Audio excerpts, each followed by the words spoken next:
Hi, നമ്മളിന്ന് മീൻ പിടിക്കാൻ വന്നിട്ടുണ്ട് കേട്ടോ. അപ്പോൾ ഞാനും ഉണ്ട്, അക്കു ഉണ്ട് കേട്ടോ. അപ്പോൾ ദേ അവൻ്റെ ഫോണിലാണ് വീഡിയോ എടുക്കുന്നത്. നമുക്കൊരു മീൻ അടിച്ചണ്ടേ. പ്രൊഗിയുടെ ലേസിലാട്ടോ അടിച്ചേക്കണത്. ഒരു വരാൽ ഒരു 1/2 കിലോ ഉണ്ടാവുള്ളൂ കേട്ടോ സൈസ്. ഇതാണ് നല്ല കറുത്ത വരാലാട്ടോ, നല്ല ഷെയ്ഡ് കയറിയുണ്ട്. ഇതാണ്ടോ നല്ല സൈസും ഉണ്ട് കേട്ടോ. അപ്പോൾ നമ്മൾ ഉപയോഗിക്കണതെന്ന് പറഞ്ഞു കഴിഞ്ഞാൽ ഇപ്പോൾ കാണിക്കാം കേട്ടോ. റോഡ് ഫിഷോളിക്കിൻ്റെ ഡെഡ്ലി ഹണ്ട് കേട്ടോ. റീല് ലുക്കാന പ്രഡേറ്റർ. കുഴപ്പമില്ല കേട്ടോ, റോഡ് നല്ല റോഡാണ്. വലിയ മീനൊക്കെ വലിച്ചു തരാൻ പറ്റും. നമ്മൾ ചെറുമീൻ അടിച്ചൊക്കെ ഉണ്ട് കേട്ടോ.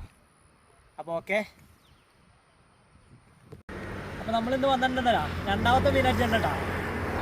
അത് അടിച്ചേക്കണത് പ്രൊഗിവാരിയറിൻ്റെ ലേസിൻ്റെ ഒരു പ്രോഗിലാണ്. ഇതാണ്ടോ പ്രോഗിരിക്കണുണ്ടോ, നല്ലപോലെ തീറ്റ എടുത്തിട്ടുണ്ട്. കുഴപ്പമില്ലാത്ത സൈസ് വരാനാട്ടോ അടിച്ചേക്കണേ. അപ്പോൾ ഓക്കെ, അക്കുവിനൊരു മീൻ അടിച്ചിട്ടാ. അക്കുവിനൊരു മീൻ അടിച്ചിട്ടുണ്ട്. ജയൻറ്റ് വരാൽ, കിടിലൻ സാധനം. വേണ്ട തല്ലിതാണല്ലോ, കുഴപ്പമല്ലോ. ഓക്കെ, നല്ല മീൻ അടിച്ച് കയറിയുണ്ട് കേട്ടോ. അപ്പോൾ നമ്മളെന്താ മീൻ പിടിക്കാൻ വന്നിട്ട് നമുക്ക് കുറച്ച് മീൻ കിട്ടിയിട്ടുണ്ടോ. അക്കുവിനൊരു യമണ്ടനൊരു വരാൽ കിട്ടിയിട്ടുണ്ട്. ഇത് കണ്ടോ, സഞ്ചി നിറഞ്ഞെടുക്കട്ടെ. അത്യാവശ്യം സൈസ് ഉണ്ട്. സഞ്ചിയുടെ അറ്റം വരെ എത്തിയിട്ടുണ്ട് കേട്ടോ. അതിനെ കൂടാണ്ട് നമുക്കൊരു 3 മീൻ കിട്ടിയിട്ടുണ്ടോ. ഇത് കണ്ടോ. അപ്പോൾ ഓക്കെ, അടുത്ത വീഡിയോ ആയിട്ട് കാണാം.